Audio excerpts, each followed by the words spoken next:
Alors salut à tous, aujourd'hui on va voir la question de la soi-disant orbite de la soi-disant planète et qui est dite elliptique. Alors voilà, je vous le mets ici en surligné, en encadré. Donc l'orbite d'une planète est elliptique. Elliptique, on va... voilà, d'ailleurs je vais prendre l'ellipse là, regardez.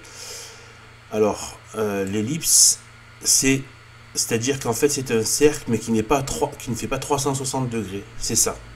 Voilà, là vous avez une ellipse. Ça fait en gros quelque chose d'ovale. Alors, une seconde. J'arrête de dessiner 2 secondes. Voilà, je vous montre là. Voilà, là vous avez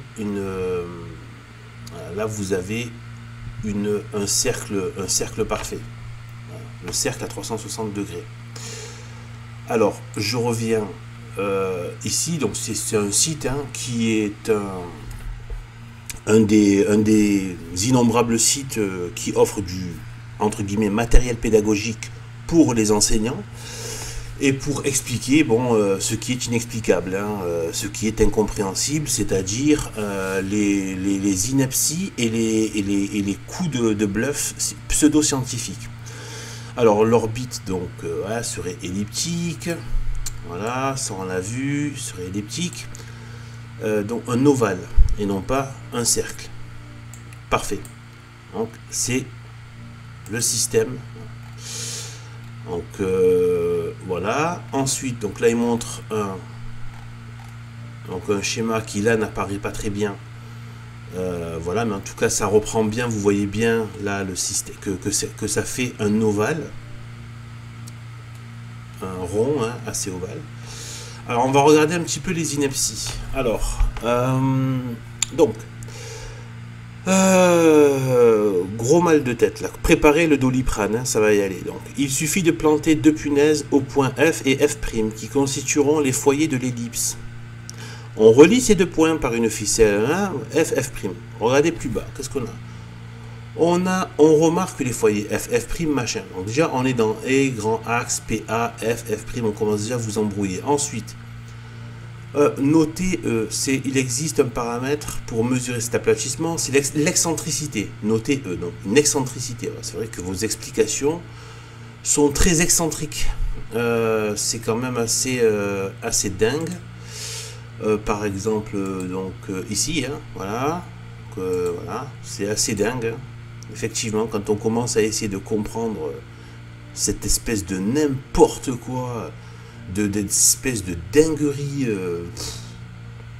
c'est franchement en fait quand on c'est à part c'est de la dinguerie, c'est pour ça que personne s'y penche, vous n'y comprenez rien et c'est fait pour Satan a fait exprès et il donne à cette stupidité une sorte de crédibilité à force de bluffer tout le monde avec des pseudo-mathématiques. Alors on revient là, donc qu'est-ce qu'on a comme bluff? On a, voilà, donc E, excentricité, machin, F' sur PA, après on descend, excentricité 0,1, truc presque circulaire de 0,16, 75.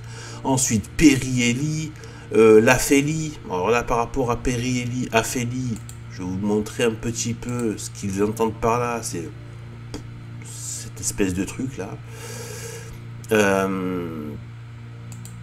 Cette espèce de truc bizarroïde, donc bon, c'est quand le soleil s'approche le plus, enfin la Terre est plus proche de la Terre, donc vous voyez que c'est en ovale ici, c'est en ovale. Et donc voilà, vous voyez, c'est en ovale, c'est pas un cercle bien parfait, mais c'est en ovale. Ok, bon, et donc ça veut dire que dans leur système, leur Terre, leur soleil, donc leur Terre ne fait pas un cercle, mais une ellipse. Sauf qu'on va voir que ça va poser des problèmes. Mais avant de parler du problème que ça pose, on va juste revenir un petit peu sur leurs explications. Et en fait, regardez, c'est juste tellement, c'est stupéfiant d'arnaque, de bouffonnerie qui se prend au sérieux, quoi. orbite circulaire. Alors là, ça, ce paragraphe, on va le lire ensemble. Franchement, ça vaut son pesant d'or. Regardez. Alors, note pédagogique. L'ellipticité des orbites planétaires.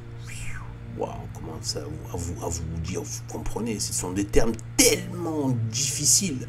L'ellipticité, non, c'est juste que c'est un œuf, quoi, un rond ovale, quoi, c'est tout. Si elle est mal assimilée, peut aboutir à certains abus de représentation. Ah, ça veut dire que il faut assimiler des trucs inassimilables, se représenter des choses irreprésentables, contrairement à l'approximation orbite circulaire. En visualisant une ellipse très excentrée, comme celle présentée ici, on peut facilement imaginer que la distance Terre-Soleil varie considérablement. En réalité, elle ne varie que de 3%. Alors c'est bizarre, hein, quand même. Alors on nous montre des ellipses comme ça de partout, comme on a vu. On nous montre des ellipses parce que... Pourquoi ils ont parlé d'ellipses? Pourquoi est-ce qu'ils ont inventé et menti sur la pseudo-orbite de leur Terre? Pourquoi? Quel est l'intérêt en fait, en vérité? Je vais vous le dire tout de suite. Et ils vont le dire eux-mêmes. Ben, d'ailleurs, on va continuer le texte, vous allez voir, ils le disent eux-mêmes. Ils disent, cette interprétation s'avère vite incohérente. Tout simplement parce qu'elle l'est. Si la distance était le principal moteur des saisons, alors, près du Soleil, toute la planète serait en été. Ce qui n'est évidemment pas le cas. Et oui, parce que vers l'Afrique du Sud, l'Australie, tout ça, l'Amérique du Sud, c'est l'hiver en été, c'est l'été en hiver quand c'est l'hiver chez nous. Donc, sur une Terre plate, ça s'explique. Bon, ça sera dans d'autres vidéos, mais sur notre Terre plate, ça s'explique parfaitement, très facilement. Mais chez eux, tout se prend la tête, tout prend des proportions folles. Et des incompréhensions, voilà, parce que c'est simplement de la dinguerie, il n'y a rien de vrai. Voilà, donc on tombe dans l'absurde, parce que forcément, le mensonge poussé à son paroxysme, bien, ça devient complètement... C'est l'absurde, on arrive à l'absurdité, donc au néant, en fait. C'est-à-dire, le néant, c'est Satan, enfin, voilà, là, c'est des concepts un peu plus subtils, mais c'est ça, hein, c'est la haine et la haine, c'est la négation de l'amour, c'est-à-dire c'est le néant, bref. C'est pour ça qu'il y a le nihilisme, mais ça, il y aura d'autres vidéos qui parleront de tout ça. Si la distance était le principal moteur des saisons, alors près du Soleil, toute la planète serait en été, ce qui n'est évidemment pas le cas. Pour les élèves de primaire, voire de collège, il n'est pas réellement nécessaire de pousser le réalisme jusqu'à imposer la notion d'ellipse. Le réalisme, non, déjà, non, en fait, c'est l'arnaque, mais en plus, ils appellent ça le réalisme, mais en plus, quelque part, ils sont en train de dire, attendez les gars, on va quand même pas leur pousser le réalisme parce qu'en fait, s'il n'y a rien de réel là-dedans, en fait, c'est ça que ça veut dire. C'est tellement pas réaliste qu'on va quand même pas pousser le réalisme. En fait, c'est toujours pour donner l'échange, pour faire croire qu'il reste dans le réalisme. Non, c'est que on perd pied avec la réalité. Il n'est pas réellement nécessaire de pousser le réalisme. En gros, ils se font passer eux pour les réalistes. C'est simplement parce que c'est pas réel. L'aplatissement des orbites est imperceptible. Ah, bien sûr. Ah, ça fait un sacré ovale, mais c'est imperceptible. Sauf éventuellement Mercure, bon ça c'est... Et peut-être, et peut même nuire à la bonne compréhension du mécanisme des saisons. Et ça veut dire, en traduction, ça veut dire, et peut susciter, et peut réveiller l'intelligence des enfants qui vont peut-être se dire, c'est une grosse escroquerie ces explications. Voilà, c'est ça la réalité. Le modèle copernicien, tout ça, bon, on en reparlera, tout ça c'est satanique, c'est n'importe quoi, c'est la version, tout ça c'est fait pour éradiquer l'explication par rapport à Dieu. Donc, regardez ici, là. Effectivement, dans leur système, il y a une ellipse. Donc ça veut dire que ici, là, puisque ça met 365 jours pour faire tout cet ovale, 365 jours, eh bien, forcément, pendant tout un temps, le Soleil est proche, enfin, leur Terre reste dans cette zone pendant plusieurs mois. Et donc toute la Terre ici, puisque la Terre tournerait sur elle-même, donc toute la Terre serait en plein été. C'est pour ça qu'ils ont dit ce qui n'est évidemment pas le cas. Et ils expliquent cette espèce de décalage par une question de 3%. De 3%, tu passes du gel, du verglas à la chaleur du Sahara. On est chez les dingues. Ça ne tient pas, ces stupidités. Donc voilà. Et donc eux-mêmes se prennent les pieds dans leur propre filet. Et ils se disent, mais attendez, mais comment on fait pour soutenir que les saisons changent alors que pendant plusieurs mois, la Terre est de ce côté, proche du Soleil, et qu'elle tourne sur elle-même, donc elle se prend le Soleil dans la figure tout le temps. C'est n'importe quoi. Tout simplement, c'est du grand n'importe quoi. Voici en vérité ce qui se passe, que la plupart des gens ne comprennent rien. Tous les gens disent, ah ouais, la Terre elle tourne, c'est bien, je retourne à Ikea, j'ai un meuble à monter là, tu vois, c'est bien, ouais, elle tourne, ok. Ah, les saisons, ça marche à peu près, ouais, ah, c'est pas un cercle parfait. Ah, ok, très bien, ça va. Bon, ben, je dois aller au taf là. J'ai pas envie, mais il faut que j'y aille. Ben, bon, ouais, de toute façon, ce soir, je regarderai je regarderai les vidéos gauchistes et les téléfilms gauchistes. Voilà. C'est ça la réalité. Les gens ne comprennent rien à rien. Aujourd'hui, personne ne comprend rien à là où il vit. Et c'est exactement ça que le démon voulait arriver. Faire en sorte que quand on pense, quand on se met à réfléchir aux proportions qui ont été données, comme je parlais dans la précédente vidéo, le gigantisme des proportions, c'est fait pour quoi? Pourquoi? Quel est le but de Satan là? C'est que quand vous voyez tout ça, vous vous dites, mais en fait, cet univers, ce pseudo-univers qu'ils ont dit, machin, le gigantisme et les milliards et tout ça, mais il n'a pas été fait pour nous. En fait, nous sommes juste un accident dans tout ça. Tout ça n'a pas été fait pour nous. Nous n'avons aucun sens dans tout ça. Voilà. Par contre, quand vous réalisez que la Terre est plate et fermée par le dôme, sur les côtés, donc forcément par le haut, et qu'en bas c'est les abîmes, avec des choses qu'on ne connaît pas bien évidemment, il y a des abîmes, il doit y avoir de l'air, enfin de l'air, un espace, parce qu'un abîme, il faut bien qu'il y ait de l'espace, mais aussi bien plus bas, enfin, les zones du feu, hein, c'est là qu'il y a le feu éternel, et qui est un feu spécial. C'est pour ça que quand Jésus dit, il me semble que c'est Jésus qui dit que c'est un feu qui ne s'éteint jamais, c'est un feu spécial. C'est pas le feu aujourd'hui qui a besoin d'une combustion entre l'air et une matière. Puisque sous terre, on le voit, qu'il y a un feu sans oxygène qui fonctionne, avec la lave. C'est un feu qui ne s'éteint pas, un feu spécial. Un feu même qui peut ne pas être matériel, un peu comme l'électricité, etc.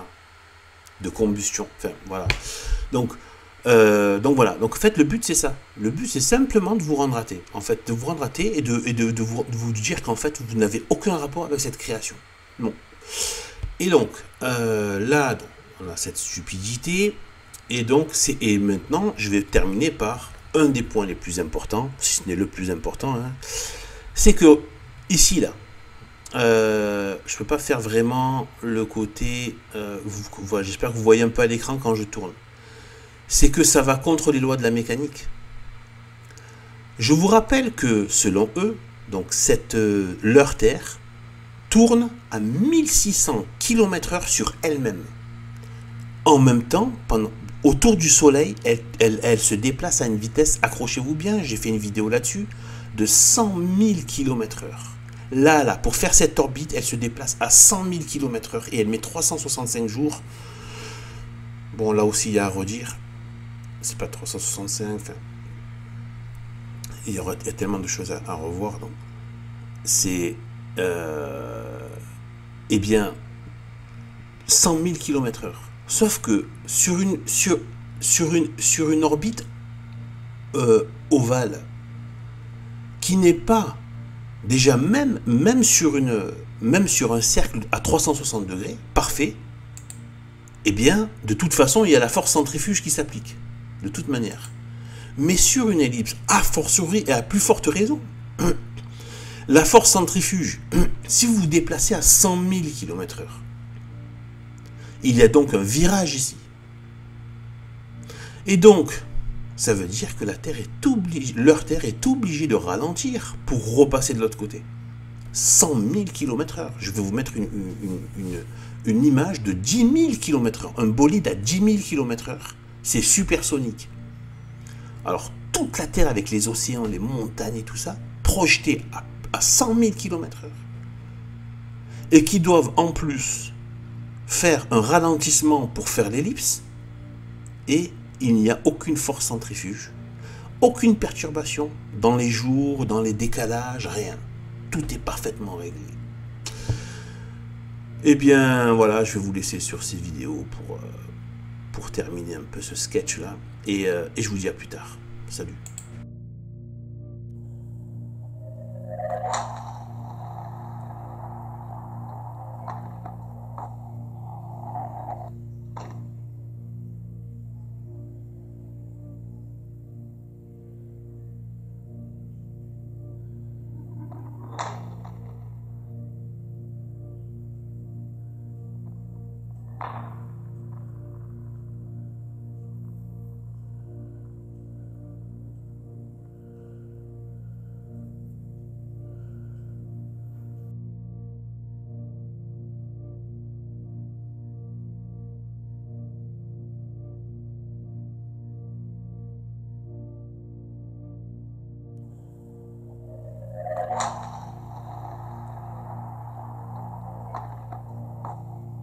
France 2, avec la sécurité routière présente, Jamais vous explique, roulez vite, un mauvais calcul.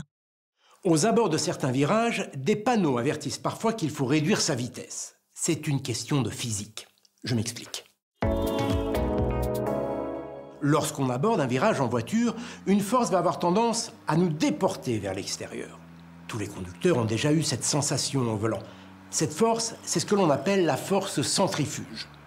Heureusement, l'adhérence des pneus à la route permet de résister à cette force. Mais plus le virage est serré et la vitesse élevée, plus cette force est importante. Et si l'on aborde un virage à trop vive allure, l'adhérence ne suffit plus. Le risque, c'est la sortie de route. Les limitations de vitesse tiennent compte de la typologie de la route et de ses aménagements. Alors quand la vitesse est limitée dans un virage, c'est qu'il y a une bonne raison. C'était Jamais vous explique.